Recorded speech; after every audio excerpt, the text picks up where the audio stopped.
Thank you, Your Majesty, Excellencies, dear friends. On behalf of the Swedish government, I am indeed proud to be celebrating the Institute's 50th anniversary with you. 50 years after the Swedish Riksdag, and thank you for an excellent speech. In 1966, took the wise decision to establish the Institute, and it is a pleasure to note that SIPRI continues to rank very high among the world's think tanks.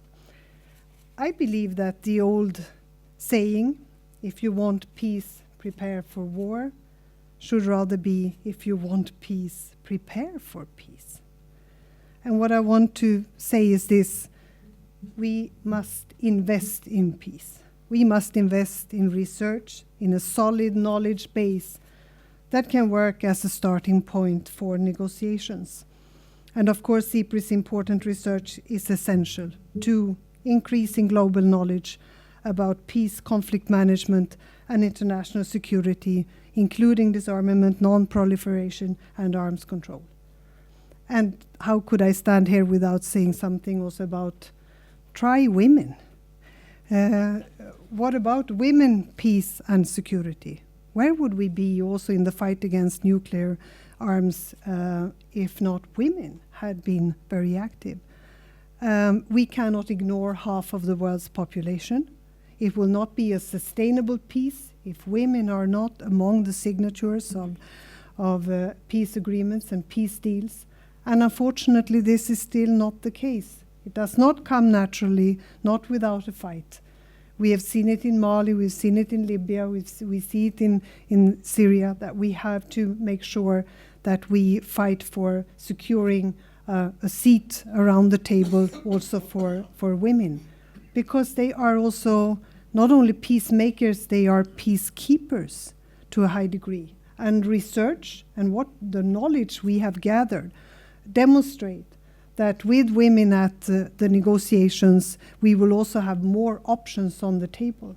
And the conditions are there for a more sustainable peace.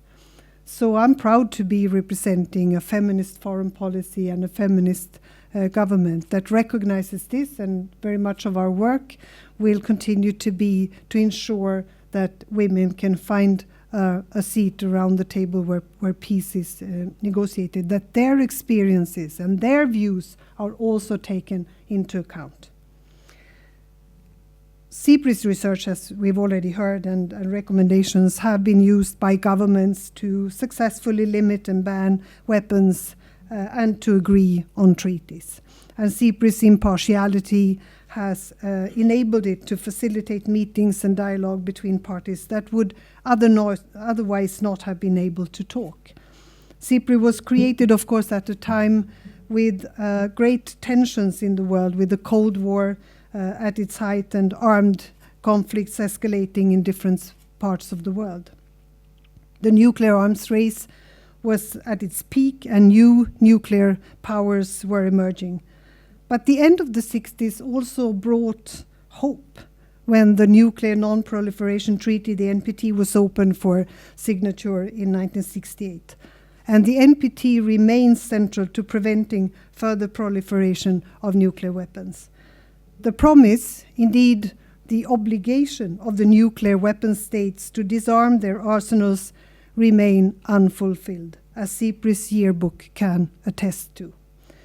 The issues of international peace and security that were at the center of SIPRI's mission at its creation remains as important today. Sweden will continue to work together with others to make sure that nuclear disarmament, the humanitarian perspective, and the risks that nuclear weapons carry with them will remain in focus and will be taken forward in forums where we can reach concrete results. We will continue to rely on SIPRI to provide knowledge to help us in this work. Your Majesty, Excellencies, dear friends and colleagues, Sweden remains confident in its commitment to contributing to peace, security, conflict management, and development. We will continue to do what we can and cooperate with others who share our will to make the world a safer place for everyone. Our candidacy for the UN Security Council should be seen in this context. And at a time when conflicts in the world are again on the increase, we clearly need reliable information and sound analysis of developments in SIPRI's core fields of research.